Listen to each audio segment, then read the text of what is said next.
Good afternoon. I am Mallence, and I come from the richest country in the world. It is located in the richest continent in the world, in the west of the richest continent. My country is called Sierra Leone.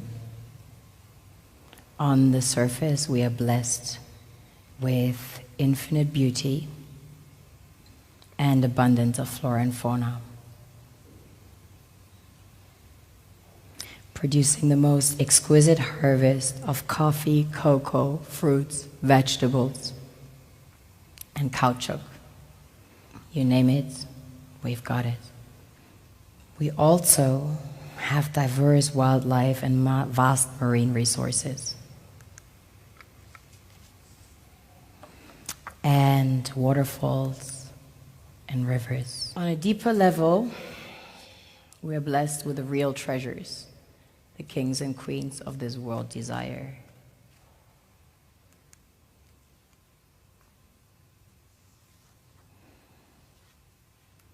This was the largest alluvial diamond ever found. It weighs almost 1,000 carats, 969 to be precise. This beauty was found by an old lady in her backyard about 2 years ago, 125 carats. Some people mine gold in their backyards. That's quite common. Besides gold and diamonds, we have about 20 precious minerals that have been discovered as of today. We recently started extracting huge petroleum reserves that have been discovered.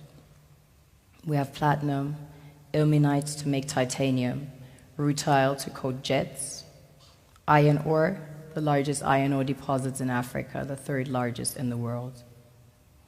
Tantalite, also known as coltan, used in your mobile phones and computers. Bauxite for aluminium production.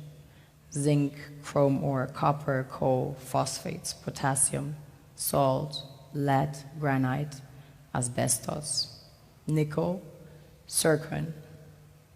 Furthermore, we have exquisite timber like mahogany and teak. And we have the most beautiful stems in the world.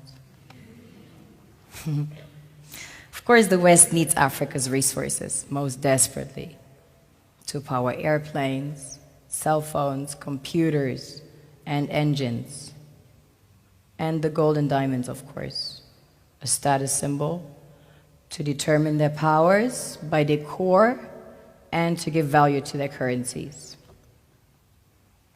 One thing that keeps me puzzled, despite having studied finance and economics at the world's best universities, the following question remains unanswered. Why is it that 5,000 units of our currency is worth 1 unit of your currency, where we are the ones with the actual gold reserves? It's quite evident that the aid is in fact not coming from the West to Africa, but from Africa to the Western world. The Western world depends on Africa in every possible way, since alternative resources are scarce out here. So how does the West ensure that the free aid keeps coming? By systematically destabilizing the wealthiest African nations and their systems, and all that backed by huge PR campaigns, leaving the entire world under the impression that Africa is poor and dying and merely surviving on the mercy of the West. Well done, Oxfam, UNICEF, Red Cross, Life Aid, and all the other organizations that continuously run multi-million-dollar advertisement campaigns depicting charity porn to sustain that image of Africa globally. Ad campaigns paid for by innocent people under the impression to help with their donations. While one hand gives under the flashing lights of cameras, the other takes in the shadows. We all know the dollar is worthless, while the euro is merely charged with German intellect and technology, and maybe some Italian pasta. How can one expect donations from nations that have so little?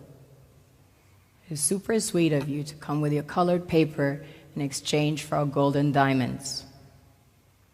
But instead, you should come empty-handed, filled with integrity and honor. We want to share with you our wealth and invite you to share with us. The perception is that a healthy and thriving Africa would not disperse its resources as freely and cheaply, which is logical.